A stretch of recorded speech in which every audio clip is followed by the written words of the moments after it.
Hoops Tribe. Before we get started in today's episode, I want to let you know that there is now merch available online, www.womensbasketball365.com. You can find this jersey that I got on. This is the Hoops Tribe All-Star jersey. I want y'all looking like me because we a team, okay? Now let's get into the episode. Let's talk hoops. What's going on, Hoops Tribe? We're in for episode 8 of Let's Talk Hoops. Thank you to every single one of you that keeps coming back every single week because we're growing. Like we're getting 1.5K averaging, we're averaging 1.5K on every episode, but I'm trying to grow it beyond that. Let's get to 2K now. So we getting a steady 1.5K. Keep sharing to your friends so we can get that 2K. My name is Coach C. Cassie, Chantel. I'm here with Deadria101. Deadria, how are you feeling on this Sunday? Oh man, I am feeling great on this Sunday because we have another Sunday full of hoops. How could I not feel great when we have that?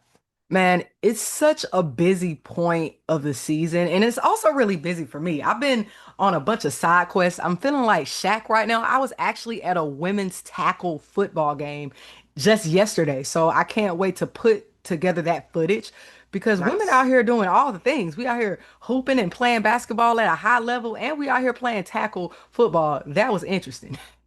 I can For real. imagine. Yeah. So we got a lot of questions from you all this week. And before we get into anything, I felt like we should start with some of those just to get us going. It's going to get our hoop brains flowing because you guys asked some great questions. So our first question, do we think Minnesota's dominance will last the season, or was the loss to the Storm another crack in the foundation? I'm going to let you go at that one first. Personally speaking, I think Minnesota, I said it before, I'll say it again. I think their dominance is going to continue. I think that Minnesota is going to the finals. I just don't see them slowing down right now, especially because although they did waive one of my favorite French rookies, they did add someone who is a brilliant post player who can also stretch the floor. So I think even for Cheryl's lack of adjustments in certain games, and even the Storm game, if we really want to get into it, she did make adjustments, but that's why they came back in the third quarter, and that's why we were so close in the fourth because Cheryl did make defensive adjustments to what the Storm was doing. But just like the Liberty have, zone defense kicks Minnesota every time. Zone defense kicks the Liberty every time. So Cheryl's gonna have to make adjustments against different types of zone that she's gonna see being thrown at them. Yeah, I think the dominant part of the Minnesota is Shell Reeve. Like she's just a phenomenal coach, and they're such a disciplined team. Teams might beat them, but it's the thing, you have to beat them in a series, and that's going to be the difficult part for anyone.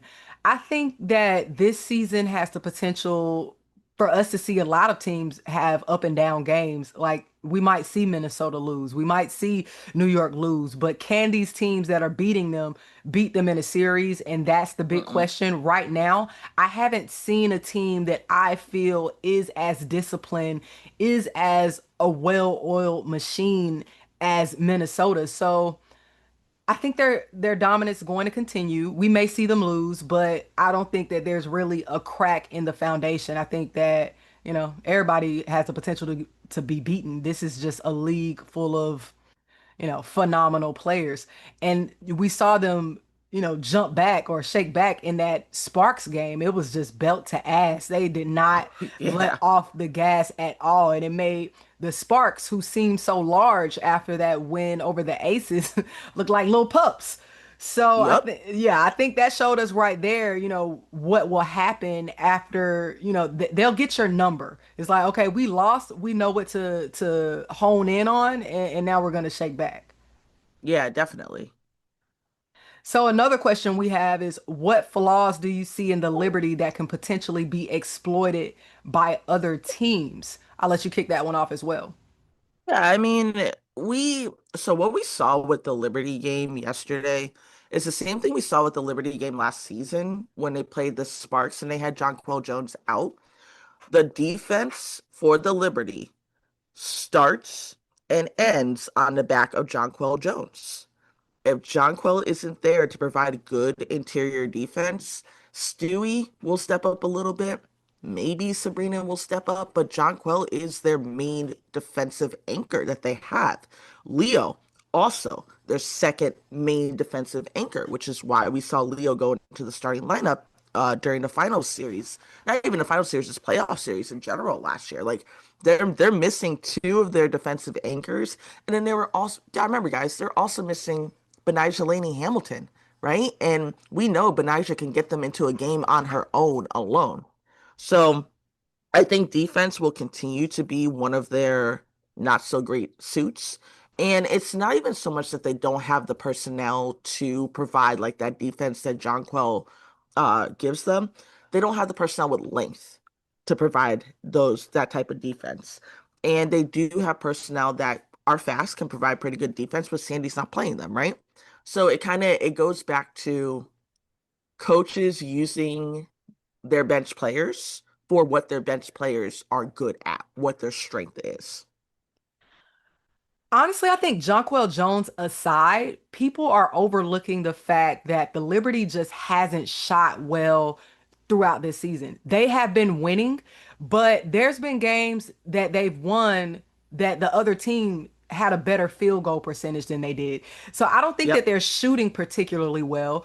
I think that they have bouts where they go off script and that hurts them. They have bouts where they just like, okay, let me shoot these threes. And they're shooting really bad from three. Like, honestly, Yeah.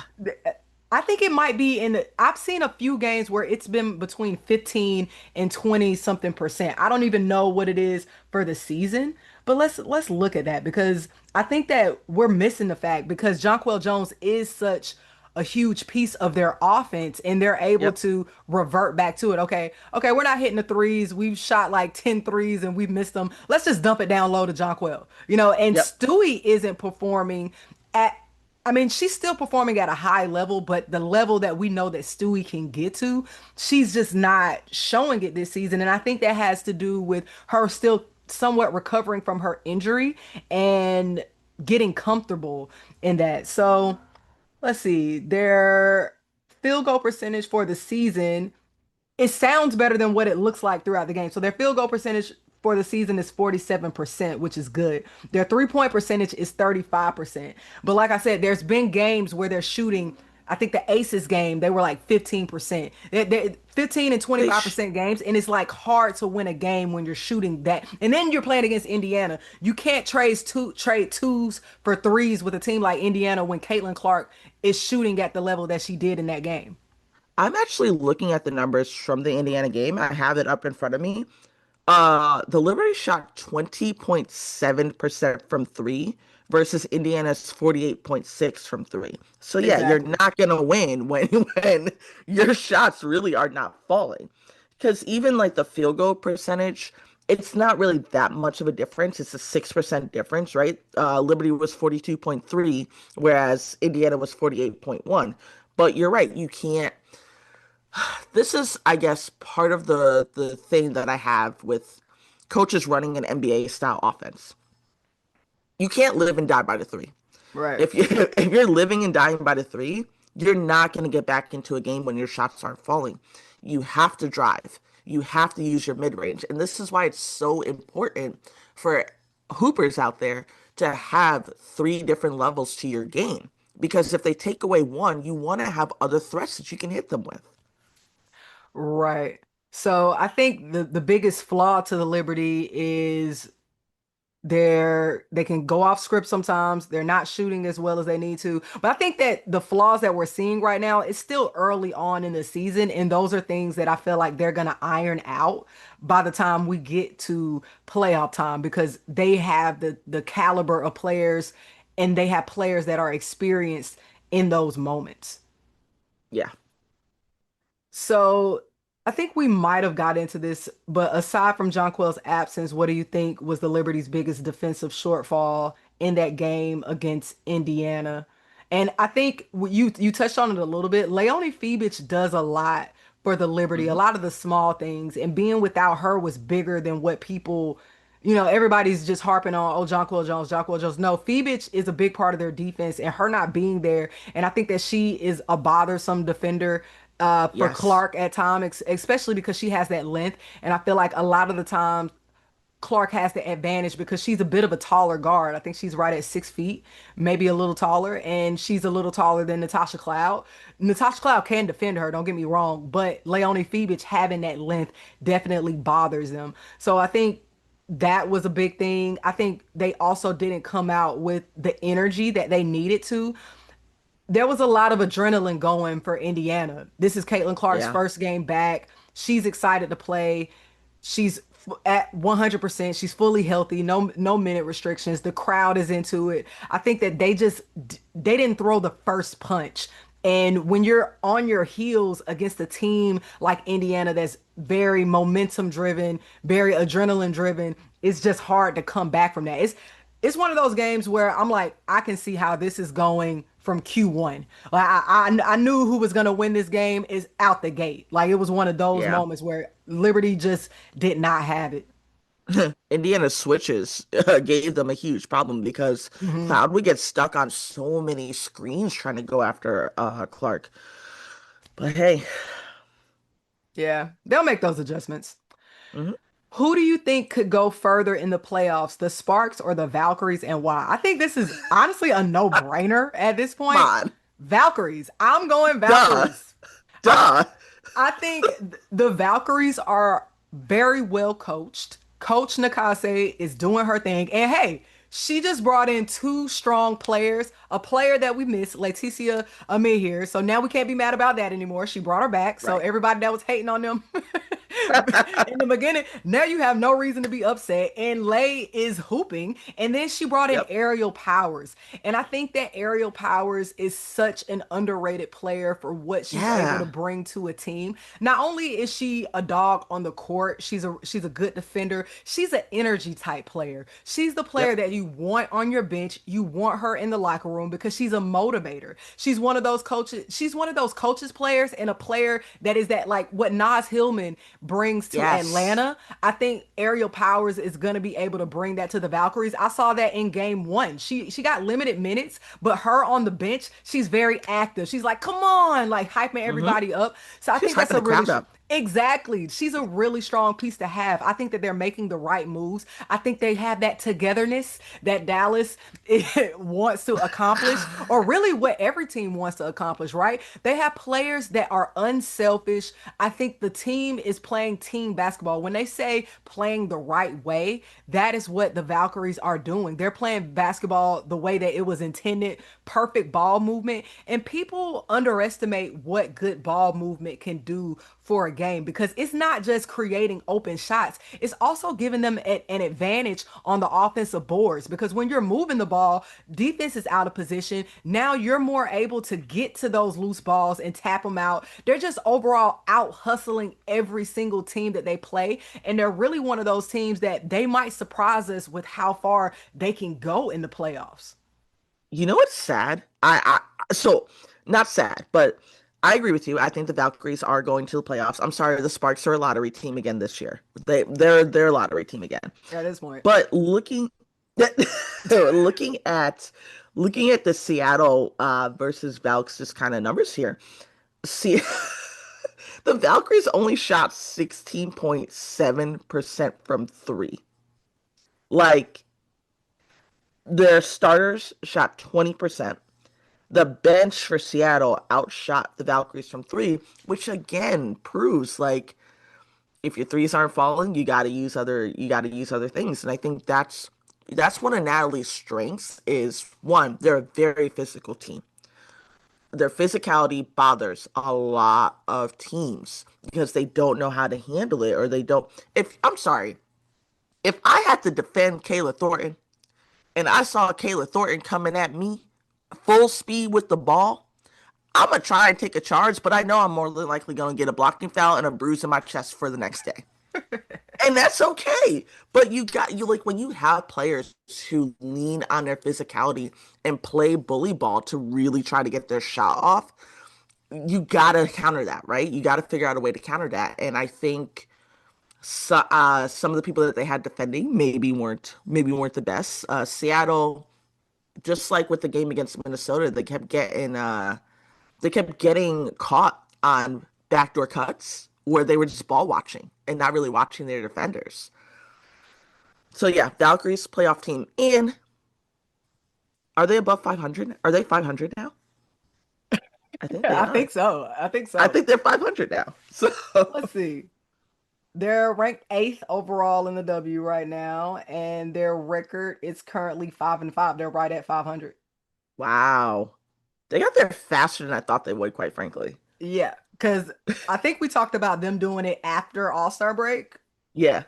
Yeah, so this leads me to a question that they didn't necessarily ask, but now that I'm looking at, teams, I'm seeing we got to pick eight, right, for the playoffs. Hmm. So right now I'm kind of stuck. I'm not gonna lie. So I'm just gonna read off some of my sure six. And my sure six is Atlanta, Indiana, New York, Minnesota, Seattle, and I have Phoenix. But when I Yeah. have to go for these other two, I'm really stuck because I'm looking at Washington, I'm looking at Golden State, I'm looking at Vegas. And I'm like, I feel like Vegas, yes, Vegas, yeah, they're going to squeak in. but they scare me so much. So okay, I'll put Vegas. I'll highlight Vegas. So who the other two? 3, 4, 5, 6, 7. No, the other Uh, one actually. It's only one left out of that. So do you agree with those six that I've chosen? yeah, I agree with the six that you've definitely chosen. And I love my Mystics, but our goal isn't playoffs. Our goal is just to compete. If we get to playoffs, miracle. If we don't get to playoffs, okay. I think that Golden State has the edge to get to playoffs because, but I don't know. I go back and forth I though, right? Because know. I go back and forth because there's so many pieces in Golden State that are gonna come back that truly do make a difference, right? But then I also don't know about some of the other pieces that we haven't seen yet, if they're going to be activated and if that's going to change the roster. Because if you have an Ileana Repair actually coming over after All-Star break to compete or after Eurobasket to compete, that can change the Valkyries' trajectory as well. They could be a higher seed playoff.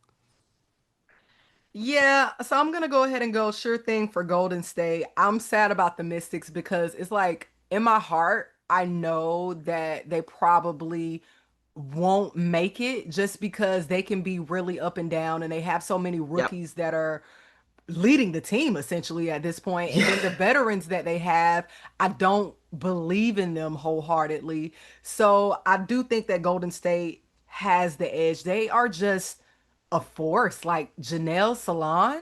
Oh my God, Yeah. like all-star caliber. But we're not talking about all-star yet. We're gonna go. Okay, wait. Do we have another question that we want to get to before we get into the injury report? Let's see. This question is pretty Um, quick, so I'm just gonna knock it out. I don't know if it's a yeah. quick question for you, but it's a sure thing for me. This person says, "It seems like there's more than typical drama this year. I am wondering if the players are feeling extra pressure to perform, given that most of them will be free agents. Extra pressure to prove that they belong. Extra pressure equals more stress. What do you think?" I personally don't think that there's more drama this year than any other year. I Nope. think that it seems like there's more injury than drama to me. So I don't believe that anybody's feeling more pressure than usual. I do think that, I mean, that definitely could be in the back of their mind, like, oh, there's free agency. But what I know about people that are high level athletes or high level in anything in life, they're staying present. So I don't think the off season is in the mind of any of these players. No, definitely not. I agree with you. I don't think any of them are worried about that. I think they're worried about right as Paige Becker says, where my feet are at the Hmm. moment. I think that is what they are worried about. I think they're worried about day to day, game to game, practice to practice. I don't think anyone is considering the off season right now or if they have to look good or not. Because truthfully, the entire body of work that they're putting together this season is going to be enough for a lot of players to have a lot of interest in terms of where they might sign, who they might want to be traded to, etc. I think that's going to be enough for them. I don't think anyone's worried about it right now. Honestly, I don't think anyone's going to be worried until maybe January when free agency opens proper for all those unrestricted free agents to start talking to teams. Proper. Oh, you sounded really like British with that one. Oh, Like sorry. that was a very English. Oh my Hey. gosh. Proper. I want to incorporate that into my language. But no, I think that you're right. And I also think that these coaches and these scouts, they know what's up. Like Yeah. even if a player doesn't perform like how they feel like they should during the season, these coaches and scouts aren't just looking at this season. They're looking at their whole discography, if you Yep. will. So I think that they'll be fine. Now, moving on into the injury report. What we got? All right. So bear with me, y'all, because this looks like the first page of a Harry Potter book right now. Um, so all right, we have Courtney Vandersloot. Slutty, rest up. She's out for the season, as we know. Mariah Jefferson, I, I don't know what's going on with the leg. I don't know when she's going to be back. At this point, she has missed all 10 games of this, or 9 games of the season, maybe, because I think she played in one. Ryan Marshall is day to day. Lindsay Allen is still out with her Achilles. Olivia Nelson Ododo is also out with her ankle. She's day to day. Lila Lycan is still overseas. I'm thinking they said she'll most likely join July as soon as Eurobasket and everything is done. Tiara McCowan currently is suspended for Eurobasket. We have Ty Harris, who had a successful surgery but is out for the season with her knee. Then we have Ray Burrell, who's still out for 6 to 8 weeks with her knee.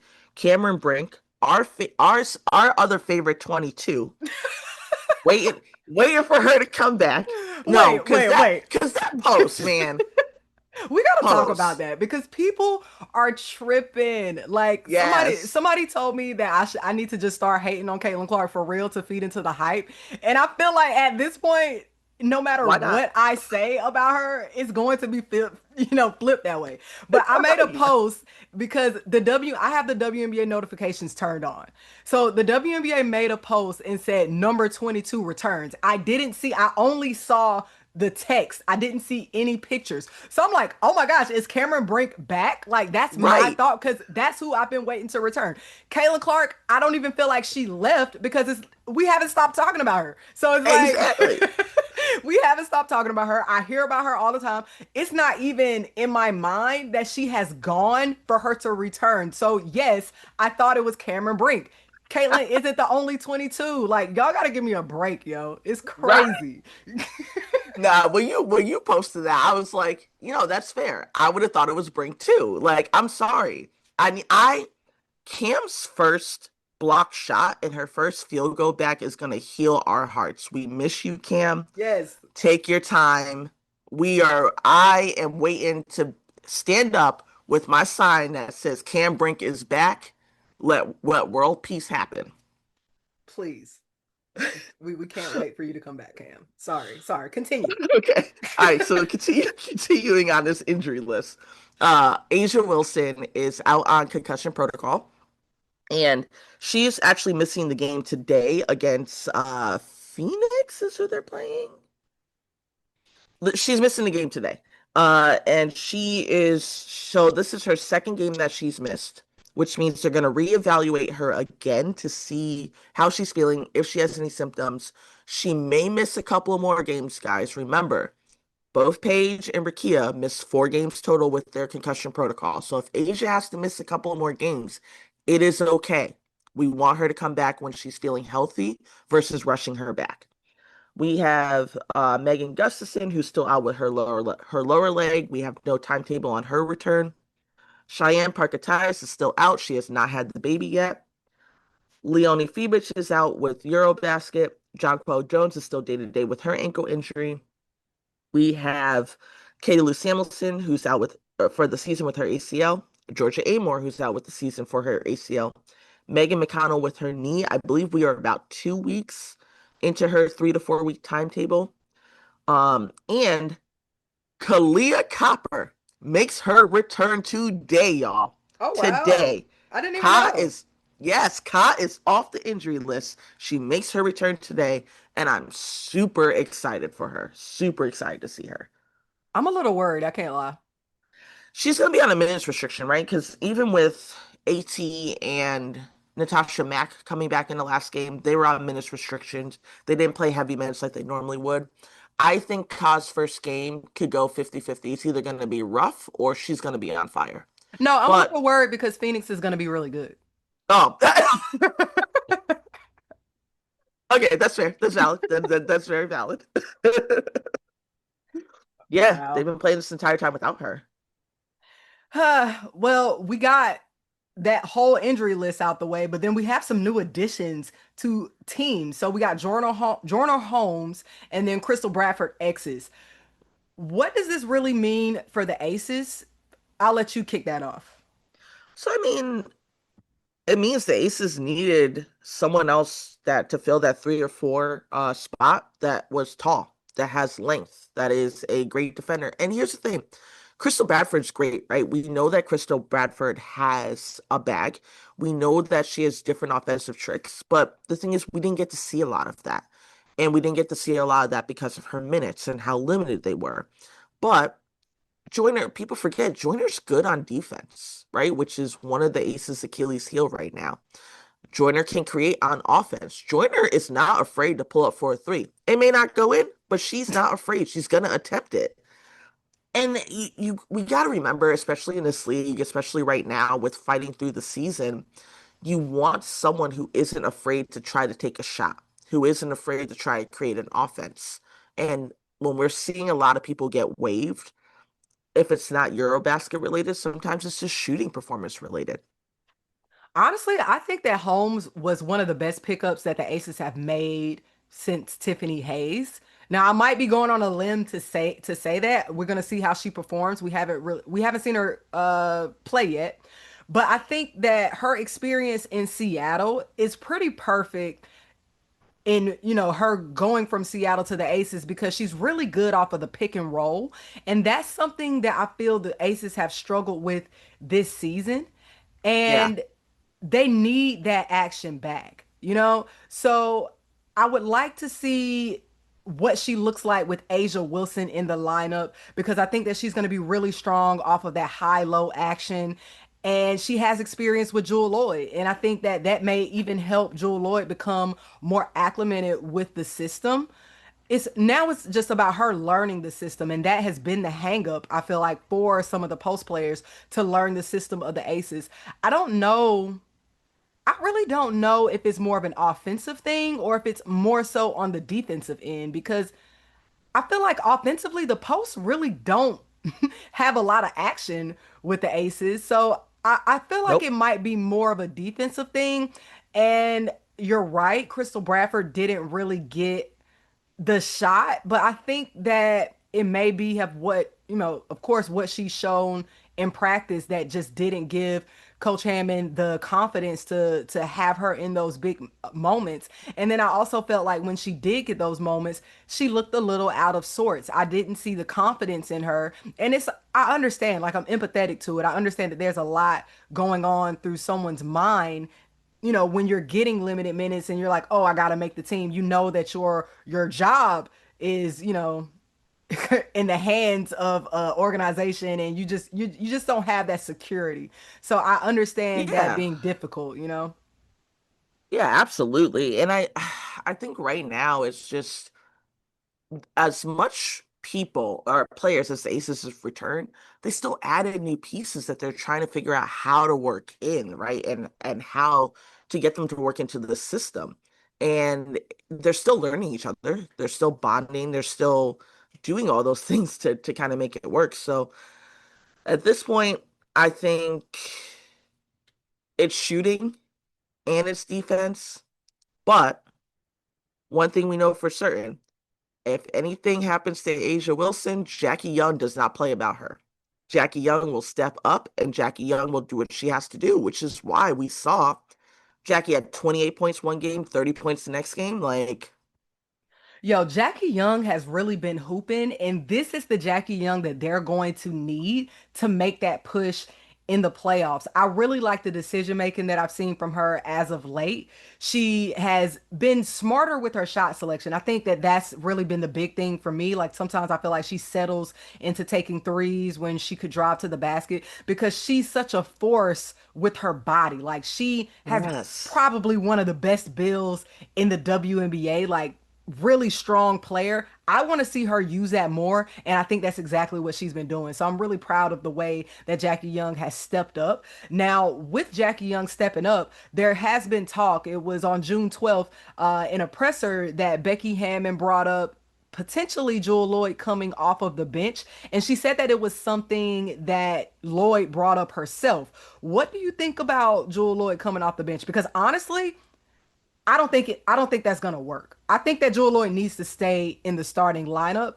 I think that maybe make the substitution sooner when we see that maybe the shots aren't like falling. But I think that she's definitely a starter in this system. Yeah, so originally I think I was on team Jewel come off of the bench just so she can gain her confidence back because the confidence really was not in her shot. However, however, in that game against Dallas, Jewel Lloyd shut me up. And you know what? Good. Because this is a Jewel Lloyd. No, seriously, like people kind of forget, right? We give these dates, we talk about these things, but I don't always want to be right. I want people Right, to prove me wrong, right. right? I enjoy when people prove me wrong. I really do. So for me, I agree with you. I think she fits into the system. I think it was really just about her getting comfortable, her being comfortable within her shot, her getting her confidence back because Jules had a year. Jules been dealing with a lot of stuff like outside of basketball. She's been dealing with a lot of stuff publicly. And I think that weighs on you, right? And it can affect you. Yes, we can compartmentalize, but we can only compartmentalize. Words are kicking my butt today. Wow. We can only do it to a certain extent, right? So I think Jewel absolutely belongs in that starting lineup. And one of the things I can really appreciate about Jewel is even when her shot isn't falling, she doesn't give up on the defensive end. Right. She's still hustling. She's still causing deflections. She's still doing, all the things that we love Jewel Lloyd for that isn't just her 3-point shooting. Absolutely. So you brought up the Dallas game, and then I'm also looking at the Sparks game. I just feel like the Aces have had the same issue. It was the same issue in both games. They play well in bursts. It's like they have really good moments in the game where, oh man, they're really clicking, they're rolling, and then it kind of just falls off. They get into that mode of being undisciplined and you don't really know what's up with the shot selection or the defense has so many miscues. And I think that that is the reoccurring thing. I don't know what they need to do to fix that. Like I think it may just be a matter of repetition, like Yeah. continuing. A lot of it is defensive. Like, yeah, they can take some bad shots. What team doesn't take bad shots? I think most of their issues are on the defensive end, and it's getting mixed up defensively. And I don't know what needs to happen. Maybe things get simplified if it's because of the switches. I just think from what I'm seeing, it's like players aren't as engaged as they need to be on the defensive end. Like they're caught watching the ball and not their Yeah. peripherals. And yeah, I think that I don't know how to improve that outside of just repetition. Maybe Becky needs to lock him in the gym like Cheryl did with the Lynx after bad games. Yeah, I wouldn't be surprised if Yeah. she's not already doing that. True, true. Becky don't play, so Right. And I think those questions kind of lead into the question from the Hoops Tribe. There was a question of Aces are struggling. Do you think that the assistant coaches had a lot to do with their success? Because the Valkyries are performing in a way that no one expected. And I think absolutely the change in coaching personnel is a big loss to the Aces and a big adjustment that they had to make from Natalie Nakase to Tyler, who was a player like really big in player development. And I think that if he had have had a chance to work with Jewel Lloyd, man, the potential in that, just working with Jewel Lloyd, because we saw the progression that he was able to make with Jackie Young and the level that she's playing yeah. on now. So I would have loved to see that. And then it obviously Coach Nakase's playbook and her attention to detail is impeccable. So I don't even know who the assistant coaches are, honestly, that replace them. But I don't know, you're never gonna get the same thing twice. Like everybody has their uniqueness. So I definitely feel like they took a blow when they lost those two gems. Yeah, I mean, Natalie was essentially Becky's right-hand man. Like any timeout, anything that was happening, you would see Natalie talking directly to Becky, Natalie talking to the players, Natalie pointing things out. Yeah, Tyler did a little bit of that too, but I think Tyler's strength was more so developing the players, right? Developing Asia, developing Jackie, making sure that their cornerstones were good. So I do think that Natalie may have been more of the driving force behind it. But also, we have a bunch of new, like, one of them is Ty. I don't know who the other man is. We have two new men who are not familiar with Becky's system, who are still learning Becky's system themselves, right? So, and they're learning the new personnel that they have. So there's not necessarily a straightforward, oh, this is what we have to do to fix this, or this is what we have to do to fix that, because they're still learning. They're Right. still learning what they're running. Right. Everybody's learning from the coaching personnel to the new personnel that they brought in. It's just a struggle. Like, and it's going to take time for that acclimation. So I think that's a lot of what we're seeing. And then we're looking at Dallas. So Dallas honestly had a good time out against the Aces. I think that they played pretty well, but then the Aces defense Yeah. is struggling. But I think that their Aces struggling aside, that Dallas still had a strong game offensively. It was just at the end that togetherness just, you know, wore off at Listen, the that togetherness wasn't together end. because, okay, so here's my thing about it. And we've seen the comments, and I do tend to agree with what people were saying, which was when Nay, Paige, and I forgot who else was on the court at the time during the out of bounds play when they Mm-hmm. wanted it to be challenged. Mm-hmm. You can see when they were talking to Chris to try to get him to challenge that play. Immediately behind them, Becky was trying to organize her offense, right? That led to the play starting, Paige and Dejanay coming late, Jackie drawing a foul, getting those 2 points. And I think, we talk a lot about these challenges and not using them too early and not using them too late.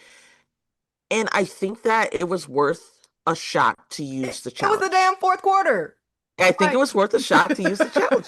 And I think not using that challenge in particular shifted and you can see the body language of the players, the effort of the players, everything shifted after that challenge was not used. because you The just morale pissed your just went out the team door. off. You just Right. pissed your team off. Now you're not together. And I think that's pretty ironic for a person that's that's talking about togetherness and you're not Right. showing it by trusting your players. Like you said, I can see if this was a first half challenge. This is Yeah. pivotal moment in the game. You've used it. But I guess it could be a matter of he felt like he's used it in the past and it was too early and he has a little Fourth trauma quarter. from it now. Fourth But it's quarter. right. It's fourth quarter. Your star players are being emphatic about it. They're pleading with you. So now you got them. You didn't challenge it. Like you said, the morale is down. They're Yeah. so pissed off that you did not listen to them. Now their mind is not in the game, and you saw that with the mental mistakes that they made in the final moments. And that's something reoccurring that we have seen with them. And I think Yes. what we saw in that moment might be a manifestation of what has been happening. The players are not agreeing with the decisions that are being made in the huddles, and then down the stretch you see them make those mistakes because there's frustration there. But not So only, yeah. sorry, No, you're not good. only that, but like the two leaders in Dallas, according to all of the players, the two leaders in Dallas are Paige and Dejanay. Right. So if you are not listening to the two leaders in your locker room, then yeah, your team's not going to trust you. Let's face it, at this point, the team trusts Nola more than they trust Chris. Every single player, when they pan over to the bench or they have a shot where you can see the Dallas bench. They are talking to Nola and not Chris. So the fact that they trust your assistant coach more than you, come on, that's saying something right there. And I get it. Togetherness, we got to get all the people together and on the same page. Well, your togetherness isn't working because you don't want to be together with your leaders. Like huffing and puffing at them, rolling your eyes when they're trying to bring something up. Like He you has the gotta, worst body language. He literally yes, has the worst body language of any head coach at this level. Really, I want to say damn near. I've seen a lot of I've seen a lot of basketball, okay? On all fronts. He might have top tier the worst body language of any coach I've ever seen, from on the sideline to in the press conferences. It just seems a yes. little immature. Did you see the video of Kurt Miller standing there? Kurt was going through it. Kurt was stressed watching that game. My guy was he had that look of shock on his face. Well, Now it's I'm his just like, damn fault, so he can't be mad at nobody but exactly, his little ass. exactly. I'm really so over. I was over Dallas when they hired Kurt Miller. I'm not gonna lie, and I know I've said this multiple times. I do not trust him. He might be a great guy, but as far as like basketball decisions, I'm not trusting him with his decisions. And now I have to trust somebody that he's selected to run my team when I have one of the best players in the past 10 years new to the franchise. I'm not Yep. putting her in the hands of them, period. So I think I blame the ownership. I'm blaming Kurt. I'm blaming Ponytail. I'm blaming all of the leadership at this point. I'm Not over them. ponytail. Like, Not ponytail. Stop. All right. I mean, he listen. It does give yoga instructor. But I'm over but it. I okay. Can I just for my boy Kurt? Can I just say they brought in Lee Yuru, right? Which I think is gonna help them. Maybe. It's gonna help a little. Listen, are they gonna win more than 9 games? I don't think so. But it's gonna help them a little. They're gonna get 3 wins. They're gonna get 3 wins on the season Yeah. against Connecticut. And then But Geislador, is it Geslador? How do you pronounce it? I'm sorry. I I'm Geisler. bad with German. Giles Solder. Anyone that speaks German, please give us an assistance Well, because she's I hooping. cannot. I say all that to She say she is. is hooping. And where has she been? Like, why hasn't she been in the rotation? I don't think that she had any restrictions, or am I tripping? It's because she just came over a few games into the season. She was still over in Europe hooping. She just Okay. came over a few games into the season, had to take a little bit of time to get used to the system. They got her in to play games, and now she's leaving for Eurobasket, and she'll be back. But no, okay, can we talk about the basketball IQ that she has? For a big, she has some pretty damn good basketball IQ. That's that Like, Eurobasket experience. That's that international experience. And that's what I've been saying. I don't agree with the people that are upset that international players are coming into the WNBA because of her. She's an example. Example A. Example her yep, and Janelle Salon is Janelle, example A point Carla, B. Like yes, yeah, all of these international players are leveling up the game, and that's going to expand the IQ for everyone. That is going to expand the IQ of the coaches, because now they're going to have to start coaching in a different way, because you have players that can do different things outside of their traditional, qualifications, or whatever they are as a traditional center. They're not doing traditional center things. They don't have the footwork correct. of a traditional center. So everybody's going to have to level up their game because we have these players coming into the league. I think that's the best thing that we could have done. Now we have Ty Harris that's going to be out for the season. We know this, right? Because of the injury report. How does that impact the guard play, or does it impact the guard play in Dallas? Yeah, because they still don't have a backup point guard.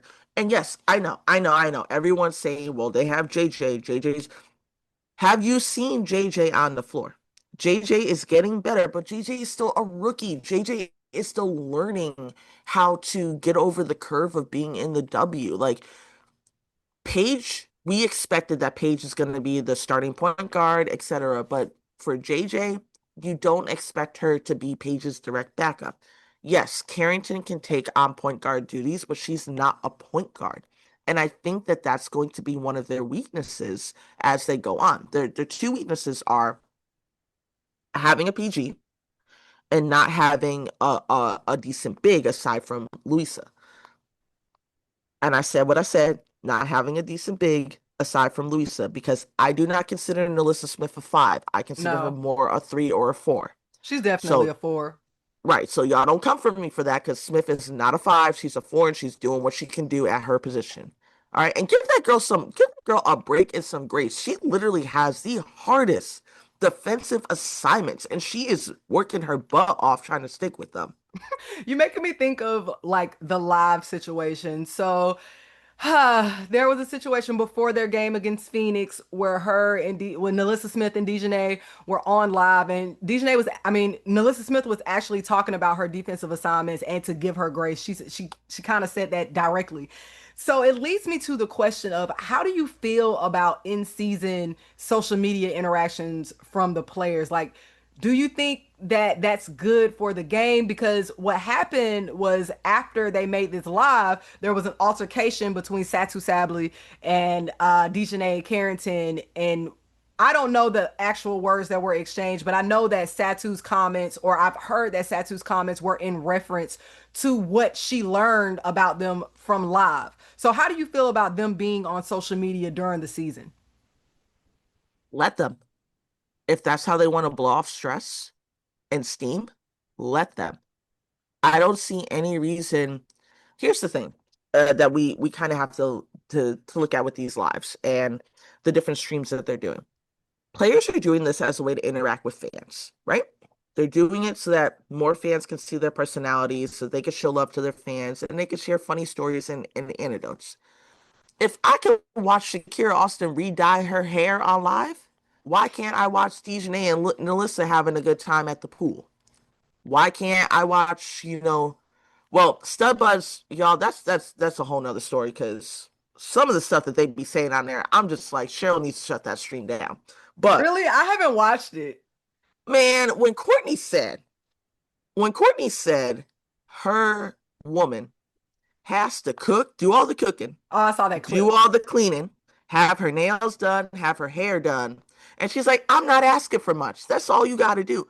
Ma'am, you are asking for a maid. Okay? You are asking for a housekeeper, She just is want a what you were 1960, asking a good for. old fashioned 1960s woman in the Which is year why of 2025. which is why Fee said she would never let Mila date Courtney. Courtney, when everyone on your team is saying they would not let their kids date you, ma'am, the 1950s, we are not there anymore. But all jokes aside, and the same thing with like Sanaya and Marina doing I lives. love them. I love them. It's a way for them to blow off steam. It's a way for them to recenter themselves, right? When you think about us as humans and people, our job isn't 24/7 the only thing that we think about or the only thing that Right. we focus on. We have stuff outside of that. So they're human. Let them have stuff outside of it. Now, Phoenix, grimy as hell for trying to use a clip of the live, which has since now been taken down Oh, they when took they down try the to live? oh, they took it down. Phoenix took that down. Oh, you It talking about the is social media team took down the post. oh yeah, they took down the post. It is no longer on their TikTok anymore. So for those who don't know, Phoenix literally took the clip of them in the pool and Arike on her balcony saying, "Go to bed, we got a game tomorrow."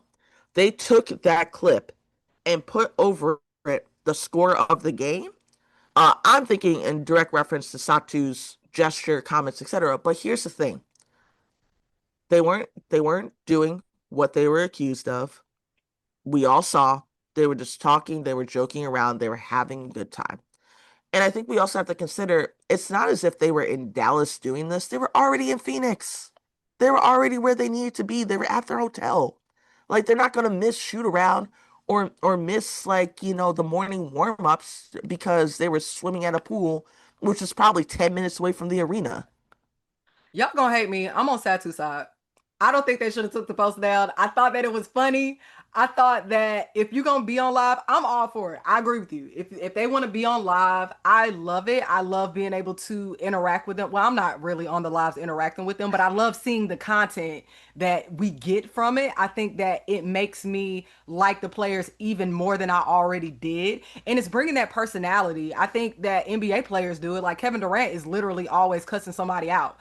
So I don't From think the that locker there's room, mind you. right. Yeah. So I don't think that there's anything wrong with that interaction in there, but I don't think that we can get mad if the other team uses what we found out as ammo. I feel like Okay.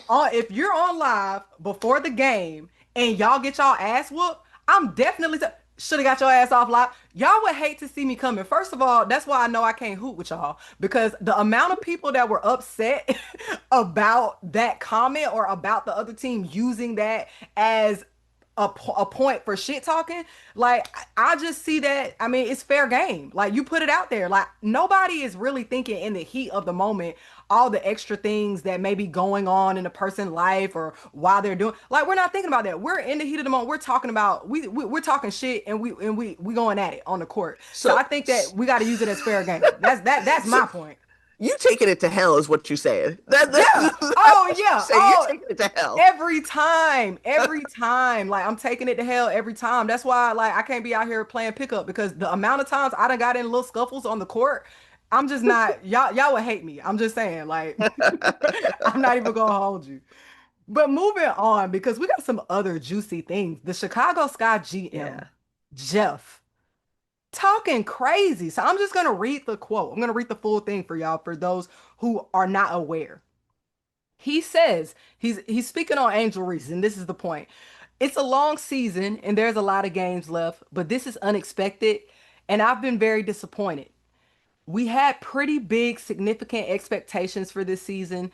That's why I made the moves I made.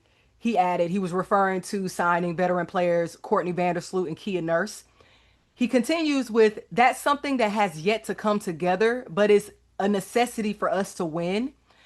She's had great games and she's had some games like everybody else that haven't been the best, but she's our best chance at versatility on this roster. We need more production out of her, but we need her to help us in other ways too. And that is in full reference to Angel Reese. I'm going to let you go because I need to cool down because I'm already pissed off again by reading it.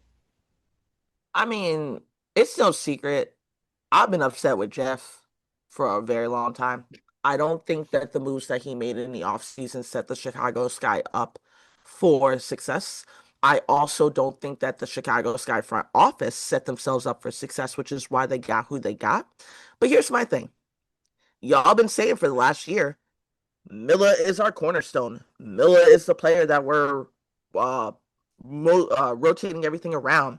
We're designing all the plays around Camilla. We're doing this around Camilla. We're doing that around Camilla. As it should be because she was your number 3 draft pick. So why is it that the number 7th draft pick is getting the blame? Why are you saying putting all this pressure now on your number 7 draft pick to say that, oh no, our team moves as she moves. We do the versatility as she does the versatility. Because let's be honest, it is not matching what him, Tyler, and everyone said from preseason to last season. It does not match now. Now, I feel, and these are my opinions. I know opinions aren't facts, but these are my opinions. I feel that he is trying to use Angel as a scapegoat. She is not your franchise player. She may be the face of the team, but the face of the team and who your actual franchise player is are not always the same person. And I think people should start to realize that and start to recognize that. She may be the face of the team, but Milla is their franchise player. So it should be as how Camilla goes, not how Angel goes. And I feel like, unfortunately, this is going to lead to if something happens and they have a bad season, the postseason interviews that he does, he's going to try and blame Angel. And I don't like it. I don't like it for our girl. I don't like where this is heading. But what are your thoughts? Honestly, a lot of my thoughts echo your thoughts. I just feel like, bro, you did not make any moves in this offseason that would have set your team up for success. So what the hell are you talking about? Like the versatility, she's your best chance of versatility on the roster. You didn't even bring in a coach that has the game plan for the personnel that you've built or the game plan that is going to optimize Angel Reese's performance. You have her playing out of position. And that has been the struggle. They started off the season struggling because they were committed to making her a point forward from day one. And you still haven't really made the adjustment to utilize her at her strength, which is in that high-low situation. And that's my opinion. Her strength is going to be in that high-low situation with Camila Cardoso. Really, one could say going all the way back to the drafting of Angel Reese and Camila Cardoso, you probably did not need both of them. If we're talking about Right. versatility, you didn't create versatility in your roster. How are you expecting versatility? How is, I don't even understand what that statement, what does that even mean? Like, she's your They want best her to be chance a at point forward. versatility. They want her to be a point forward. That's what it means. Like, But it doesn't make any sense. it's Like, not working. for somebody that works in player development, I would think that you would have a better concept as to how players develop and the timeline of that development, the realistic timeline. Players don't change that quickly. You know, Right. they're not going to get that much better so quickly. And I think it's unfair for him to make these statements publicly, and he's really just doing what the media has done from day one, just piling on to what can be used as hate towards Angel Reese. And I think that that's unfair. And I don't think Yep. that I think togetherness is the word. I think I might even name this episode that. It doesn't create togetherness of the team. I feel like this team isn't happy. I don't feel like he's helping that with these statements, and he's creating more pressure for Angel Reese. Absolutely. And then, quite frankly, too, from the reports that I've heard from people who were at that last game, there's not much together. There's togetherness over there, but there's togetherness in separate groups over there, which is an issue. I mean, you can't. I'm looking at this. We're gonna bring up Ariel's I'm gonna bring up Ariel's comments Yeah, bring it because up. y'all know I don't hide this. There's no secret. Atkins is one of my favorite players. You guys know this. Her comments that she made, and this is now the second time that Ariel has spoken out on behalf of Angel. First time she dropped a comment on some post where someone was criticizing Angel not shooting well, and she said something to the effect of, yeah, she may not be shooting well, but we got to give each other grace. She's doing the other things that we need her to do. And when she made the comment about how, like, hey, we just need to keep this about basketball, her crown is heavy, this is a 23-year-old girl, I have asked this for the last year. Why are we putting so much pressure on this particular 23-year-old? Why? There's no need for it. And it all goes back to that stupid hand gesture from the LSU Iowa game. And people hate that we bring it up, but that's literally what started all of this. And it's not fair and it's not okay. So what Atkins did is part of the reason why she's one of my favorite players, because she's a good person from what everyone says on and off the court. And the rest of the vets in Chicago need to start standing up and saying stuff and speaking out. Tyler needs to start speaking out. Jeff needs to start speaking out because you're letting the face of your team drown and be ridiculed in media for no reason whatsoever. It shouldn't be Sloot and Ariel being the only two people that are stepping up and defending her or saying something for her. And yes, Angel has done what she can do. She doesn't. Sorry, I'm getting more frustrated as we're talking about this because Angel doesn't bother a soul. All that girl wants to do is show up, do her job, collect her check. You don't see her outside unless it's an event that she's paid to show up for. She's literally stated time and time again, I am in my house unless I am at work. We see this. All the videos that she posts, she's in her house doing TikToks, doing Get Ready With Me, doing unboxings. Like, why? Why are people ridiculing her so damn much? And it's frustrating. It's the It's media has absolutely really did frustrating. that. Like, people don't understand. I'm a mass communications major, so I understand the power of journalism and how it impacts the way that people think, and it really completely reworks how we think. So the media has successfully created the environment or the temperature around Angel Reese's name.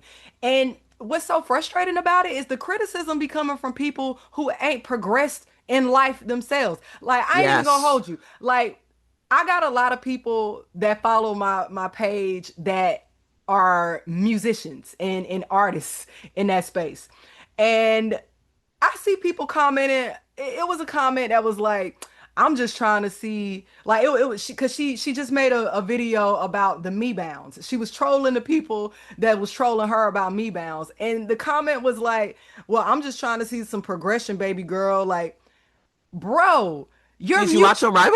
but bro, your music ain't progressed in I, the whole lifespan that I've known you. You ain't got better. You've been doing music for 10 years and your bars ain't got better in the damn 10 years that I known you. But you want her to get better from one season to the next and it's been a matter of a year? Like Still y'all using not even Apple Beats. you know what I'm saying? Like you haven't got look into the mirror, bro. We are criticizing a person for not getting better in such a short span of time when all the odds are stacked up against them. I made a whole video about the lack of development in general in women in the women's game. And Yeah. when we compare women's basketball to men's basketball, women's basketball is really new. Women really just started playing full court basketball what in like 1973. So Hmm. there are people that are walking this earth that are older than the women's game. So that means that there's so much like misogyny that we're dealing with because there are people that don't even want women's basketball to even be a thing. So we have Yep. less coaches to choose from because people don't even want to coach it. So of course, since we have a smaller pool of coaches to choose from, then there's gonna be a different level of skill in that. There's just different levels of IQ in that from the coaching staff on down. Of course, we have exceptions to the rules with different players that are performing at higher levels, but we're not looking at this thing holistically, and we're really being unfair in the judgment. And it just leads me to the another piece of the media, Clarissa Shields coming out and making that statement when Angel Reese has done nothing. Like she talked about her on her podcast, like bigging up Clarissa Shields. So for her to come out and be like, I don't know why Angel Reese won the award over me. Even if Angel Reese didn't win it, honey, you weren't beating anyone else in the category. So it's like the trend for people to do right now, because they know that they're gonna get a lot of engagement, is to talk about Angel Reese negatively. And it just blows me. Like you said, it's Listen, really frustrating. I ain't even gonna hold you. I don't even know who Clarissa Shields is. I didn't know who she Clarence, was. Clarence. I didn't know That's who what she Remy Ma called was. her. Clarence? I didn't know who she was until when everyone's posting this tweet. I'm like, who is this? I don't even I know this person. I know her because she is now with Remy Ma's ex-husband or husband or what. I know her from drama. Honey, you are not in the same conversations as Angel Reese, which is Hold up. why she's the sportswoman of the year. Hold up. Hold up. So you try to say you should be sportswoman of the year when most people know you because you with somebody's ex-husband? Ma'am, have several seats. I can't. Bingo. What? Bingo. So What? while we're talking about this, I just want to bring up that Angel Reese is the fastest player to reach 30 double doubles. She did it in 42 games. She's Yes. leading the league with 5.1 offensive rebounds per game, surpassing NBA greats like Moses Malone and Dennis Rodman, who she has been compared to in the past. And, her most recent showing against New York, I think it was a great time out, and I think that that's showing that progression that people keep asking for. I feel like the people that are saying that she isn't progressing really aren't watching the game, and they're just box Exactly. score watching. And I see growth in her decision making. I see growth in her ability to read and scan the court. Her passes are getting better. Of course, she still needs to work on finishing around the rim, but like I mentioned before, there are a lot of players that are missing gimmies around the rim. So I think that we're seeing progression. I just don't think that she's in the environment that she needs to be in to succeed. Now, Exactly. we have to talk about her counterpart before we get into to our All-Star selections because we have to talk about All-Star. Caitlin Clark's impact since Clark was sidelined with the left quad strain on May 24th, national TV viewership for the WNBA plunged a staggering 55%, according to the Nielsen data. Before injury, the Indiana Fever games featuring Clark averaged 1.81 million viewers. How can the WNBA do better to prevent these drops in viewership? And what do you think of Caitlin Clark's impact in that regard? Oh, I know what the WNBA can do better to prevent these drops in viewership. Don't put majority of the Indiana Fever games available on national television. That's what you can do. Because, it blows my mind because I had someone literally argue with me about this yesterday and they walked right into my point when and then they backtracked when they realized it. The W has an issue in which they overly push one player. We have said this for the last year. I should not be getting 10 push notifications about Caitlin Clark. The W should not have 16 posts about her return to Paige's 4 posts about her return to Rakia's 2 posts about the return. So you want to fix the problem? Spread it out evenly. Start highlighting other players. Don't just solely highlight Clark in the Indiana Fever. Even when the Fever loses a game and Clark's teammates had a better field goal percentage, higher points, better stat line, Clark is still featured. She's still the highlight of it. And Right. that's the problem. And we've said this time and time again. When you put mostly one team's games, and it's mostly their home games, not even so much their away games, it's like 1 or 2 away games. But when you put mostly their home games on national television, then yes, your national television percentage is going to drop when that person is not there because you're featuring one team. Right. And and I don't care. And this thinking that people started to push at the beginning of the season of, oh well, it's a good thing because it brings exposure to the other teams and the other players in the league. Why does the exposure to the other players in the league and the other teams in the league have to be centered around a white person? Why? And that's not to say like, oh, Caitlin Clark is like, she's good. She's good at what she does. She's got, people are tuning to her because she shoots a lot of threes and that's NBA style offense and people love that versus looking at the fundamentals of the game.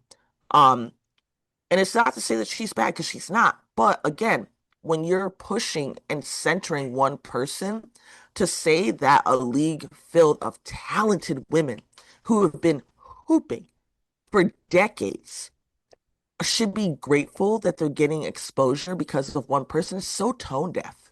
And you're not even thinking of the implications of it. You're not even thinking of like the negativity that you're spreading by saying that. Because the women in the W have always been good.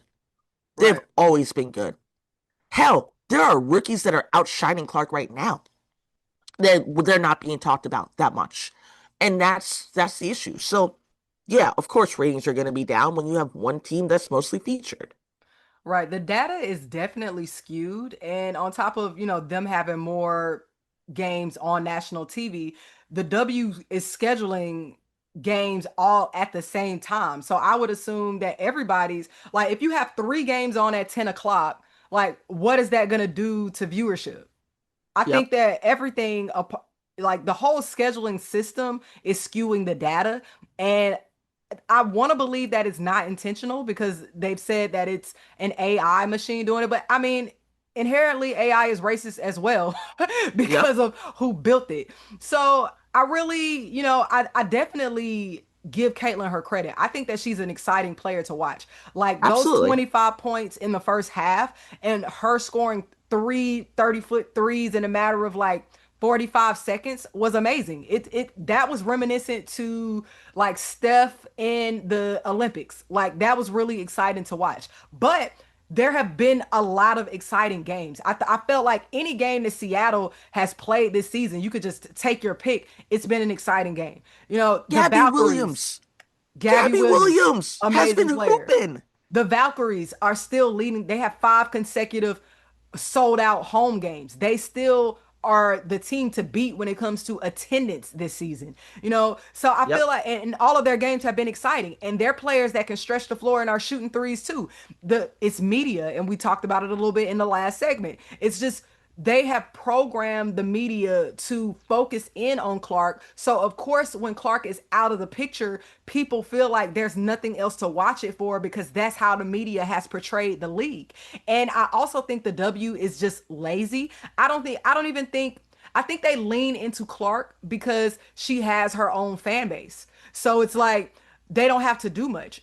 Caitlin Clark came into the league just like Angel Reese came into the league with their own fan base. So anytime you talk about them, you mention them, you know you're going to get engagement. So they know that they're going to get positive engagement when they post, or negative, because when they post Caitlin Clark, there are going to be people on the post being like, "Oh, why are you posting only Caitlin Clark? Why are you only posting Caitlin Clark?" And then there's going to be her fans that are, bigging her up. So they know they're going to get engagement there. So that's why they only choose, they don't take a risk, so they're being lazy in their promotion, because these players that they're Caitlin Clark, who they're promoting, already has the fan base to do it. Now, before we wrap up, let's just go through our All-Star selections really quick. They've made it really hard for All-Star voting on WNBA. So if you type in WNBA voting, you can go to the All-Star voting. If you haven't already, you get a chance to choose, what is it, 10 players total. You get to choose your front court and then your guards.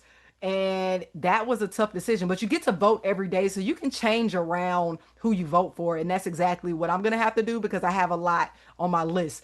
So You get I'll to just. vote twice every day. Oh, you get to I vote I twice. I hope people know that. You can vote once in the app and once on the website. You can vote twice in a Okay. day. Oh, well, that's awesome information to know because I only thought it was one. So yeah, now I know that I can be voting twice if I use the app and the website. So Yep. so I'll just go through my list, which is just the people that I have in mind. Gabby Williams is number one on my list. I think she's playing tremendous. Asia Wilson, Nafisa Collier, Nneka Ogwumike, Satu Sably, Janelle Salon, Kiki Iriafen, Skylar Diggins, Marina Mabry, Ron Howard, Alicia Gray, Brittany Sykes, Kelsey Plum, Sonia Citron, and Jackie Young are my all stars. Yeah, so for mine, I have the same four that have been consistent on all my ballots, and the same four that have been consistent on my ballots are Brittany Sykes, Sonia Citron, Kiki Irifen, and Gabby Williams. But then I've added NECA in. I've added Naz Hillman in actually because I would love to see her get an All-Star bid. That'd be cool. I've added in Ezzy a couple of times. I've added in Asia. I've added in Fee. I've added in Stewie. Sabrina and Tosh rotate occasionally in my thing, but like I said, my agenda: get the Mystics to the All-Star, Slim and her Rooks, get them to All-Star. So that's who I've been mainly focusing on, and just throwing a few others in that I really think deserve the bid as well. Yeah, it's been tough with the front court because they just been hooping, like, and Janelle Salon is kind of the one that I have to put in because I still want my four picks: the Gabby Williams, Asia, Nafisa, Nneka, and then Satu is also one that I have to like throw in too because she's just been playing so tremendous. So it's been hard. So I'm glad that we do get the chance to vote twice. Well, I'm still, if you're not aware, as we close out, I want you to know that I'm still on my WNBA tour. I'm going to be in New York in July for when New York Liberty plays the Sparks. And then I'm going to also be in Seattle in August. I just made it to the Atlanta game versus Chicago. So I'll be bringing you some content. I'm just having to catch up on everything. So I'm looking forward to see all the Hoops Tribe in those cities and be on the lookout for future events. And if you would want to donate to the travel, I do have a GoFundMe. I'm going to put that in the description of this video. Deidre, do you have any closing remarks? My only closing remarks is I will be in Atlanta in August. I am working on a few other places that I might pop up. I'll let you guys know as we go along. And I actually do have something exciting that I can tease a little bit, but I can't Ooh, say too much. we get a secret. Um, yes, we get a little bit of a secret. I am starting to cover a couple of the WNBA teams. So you'll see some more content out of me for that once I can get everything going and get my feet wet and figure out this whole process of doing that. But I can't say much until I get like the final approval, and I'll let you know which teams I'll be covering. That is awesome. We all have to send a congratulations to Deidria in the comments for making that happen. That is a huge step in her journalistic career. So I'm proud of you there. Thank you for being a part of what, we got going on here at Women's Yeah. Basketball 365. I appreciate everything and all of your contributions to make this podcast special. And with that, Hoops Tribe, you know what I'm about to say. Let's talk hoops.